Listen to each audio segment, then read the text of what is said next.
शिल्पा शहर की पढ़ी लिखी और होशियार लड़की है, जिसकी शादी उसके पापा के सालों पुराने वादे की वजह से गांव के विकास से हो जाती है। शिल्पा की सास पुराने ख्यालों की होती है। अरे शहर की हो, इसका मतलब ये नहीं कि जो मन आए करोगी। घर के कुछ नियम है जो तुम्हें भी मानने पड़ेंगे। हाँ मम्मी, मुझे रीति रिवाज से कोई दिक्कत नहीं है, पर ऐसे नियम जिनका कोई मतलब ना बने, वो तो गलत है। हाय, देखो तो, अरे घर आए एक दिन पूरा नहीं हुआ और सास से जुबान लड़ाना भी शुरू। नहीं हो, बहू हो, अपनी हद में रहना सीख लो। हाँ, इतने में विकास भी वहां आ जाता है। माँ, मुझे लगता है शिल्पा को घर रहने की जगह दुकान चलना चाहिए। इसकी नई चीजों की समझ और सोच हमारे बिजनेस के लिए बहुत अच्छी रहेगी। बेटे की बात सुनकर माँ को बहुत गुस्सा आ जाता है। अच्छा, और अभी भी क्या आते ही तेरे तो सुर बदल गए। अगर ये दुकान जाने लगी तो गांव में क्या इज्जत रह जाएगी हमारी, है? लोग क्या कहेंगे? ये कहीं नहीं जाएंगी बस। हाँ, माँ के आगे और कुछ बोले बिना विकास वहां से चला जाता है और सास शिल्पा को घर के कामों में लगा देती है। उसी रात विकास और शिल्पा साथ बैठकर बातें कर रहे होते हैं। मम्मी ऐसा क्यों सोचती हैं कि औरतें कुछ नहीं कर सकती, और उन्हें लोगों की इतनी चिंता क्यों है? पापा की डेथ के बाद माँ ने दुकान संभालने की कोशिश की थी, पर लोगों ने उल्टी सीधी बातें सुनाकर उनका आत्मविश्वास इतना गिरा दिया कि वो कुछ कर ही नहीं पाई और सोचने लगी कि शायद औरतें ये सब कर ही नहीं सकती, इसलिए उनसे भी नहीं हुआ। लोगों की यही तो दिक्कत है, उन्हें अपने से ज्यादा दूसरे की जिंदगी में स्वाद आता है। वैसे लोग जिनसे डरते हैं ना, उन्हें ही तोड़ने की कोशिश करते हैं। आप फिक्र मत करो, मम्मी की सोच बदलने का तरीका है मेरे पास। और अगले ही दिन से शिल्पा अपनी सास की सोच बदलने और लोग क्या कहेंगे के डर को खत्म करने की जद्दोजहद में जुट जाती है। मम्मी, आपको पता है, गीता बबीता, अरे जिनके ऊपर दंगल फिल्म भी बनी है। मैं फिल्म बिल में नहीं देखती। हाँ, वो हरियाणा की लड़कियां हैं, दोनों रेसलर हैं। उन्होंने जब ये शुरू किया था ना, तो लोगों ने बहुत बातें बनाई, बुरा भला बोला, मजाक भी बनाया, लेकिन उन्होंने ना किसी की सुनी, ना अपने ऊपर से विश्वास खोया, और ना ही हार मानी।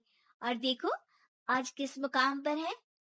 अरे तो ये सब मुझे क्यों सुना रही है? हाँ, नहीं नहीं, बस ऐसे ही, हमें अपने आसपास की खबरें तो रखनी चाहिए ना। ऐसा कहकर शिल्पा अपनी सास को सोच में डालकर वहां से चली जाती है। अब शिल्पा हर दिन दुनिया के अगेंस्ट अपनी हिम्मत से सक्सेसफुल बनने वाली लड़कियों की कहानी अपनी सास को सुनाने लगती है। इसी तरह कुछ समय बीत जाता है। और माँ, आजकल बहुत चुप चुप रहती हो, सब ठीक तो है ना? बस कुछ सोचती रहती हैं, इसीलिए ज्यादा बोल नहीं पाती। ऐसा क्यों अम्मा? कोई दिक्कत है क्या? अरे तेरी पत्नी ही दिक्कत है? मैंने क्या किया? अरे रोज मुझे कुछ समझाने के मकसद से एक नई कहानी सुनाती है, पर खुद नहीं जानती कि मुझे सब पहले से पता है। हाँ, तो फिर दिक्कत क्या है माँ? लोग क्या कहेंगे? अरे उनका तो काम ही है कुछ ना कुछ कहना। आप ये सोचो कि उन्हें नजरअंदाज करके हम साथ मिलकर किस ऊंचाई पर पहुंच सकते हैं। बेटे और बहू की बातों से सोच में पड़ी माँ वहां से चली जाती है। अगली सुबह सबसे पहले तैयार सास आवाज लगाकर बेटी और बहू को बुलाने लगती है। अरे कहाँ सोते पड़े हो दोनों? किसी को घर में कोई काम नहीं है क्या? हाँ, सास की आवाज सुन शिल्पा भागती हुई कमरे से बाहर निकल आती है, जिसके पीछे विकास भी बाहर आ जाता है। मम्मी, आप इतनी सुबह तैयार होकर कहाँ जा रही हैं?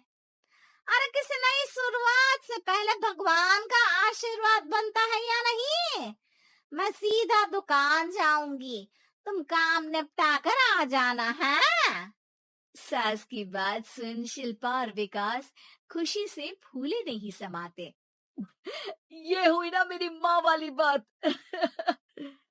पूरा परिवार मिलकर दुकान पर काम करने लगता है, जिसमें विकास और उसकी माँ दुकान संभालते हैं, तो शिल्पा काम को ऑनलाइन डाल शहर और इंटरनेट का काम संभालने लगती है, जिसे देख गांव में लोगों के बीच गॉसिप शुरू होते देर नहीं लगती। और क्या विकास भाई, अकेले काम संभल नहीं रहा था तो नौकर रख लेते, और तो को यहाँ लाने की क्या जरूरत थी। इन्हें घर में जो काम बोलो वो तो सही से करती नहीं, यहाँ आकर तो तुम्हें डुबा ही देंगी। अरे भाई साहब, अगर आपके घर की औरतें सही से काम नहीं करती ना, तो हमें उससे कोई लेना देना नहीं। यहाँ आपकी पंचायत के लिए किसी के पास समय नहीं है। हाँ, करारा जवाब सुन बातें सुनाने आए लोग मुंह लटकाए उल्टे पैर वापस चले जाते हैं। वाह मम्मी, ये तो अब दोबारा कभी भूल कर भी यहाँ नहीं आएंगे। I am so proud of you. अरे बहुत हुआ, हाँ काम पर लगो चलो। तीनों आपस में काम बांटकर अपने अपने काम पर लग जाते हैं। इसी तरह दिनों के साथ महीने बीतते हैं, जिसमें शिल्पा की पढ़ाई, विकास की मार्केट स्किल और सास की फाइनेंशियल मैनेजमेंट से उनकी दुकान बहुत अच्छा बड़ा बिजनेस बन जाता है, जो गांव के साथ साथ शहर में भी अच्छा खासा मशहूर हो जाता है। अरे सच ही कहते थे तुम दोनों, लोगों का तो काम ही होता है कहना। अब हमें सुनना है या नजरअंदाज करना है वो तो हमारे ऊपर है। हाँ, आपकी शुरुआत में गालियां और आसमान छूने पर तालियां, ऐसे लोगों का तो काम ही है पलटना। इनकी बातों से हमें कभी अपनी राह बदलनी नहीं चाहिए, बल्कि अगर बातें बन रही है तो समझ जाओ कि रास्ता सही है।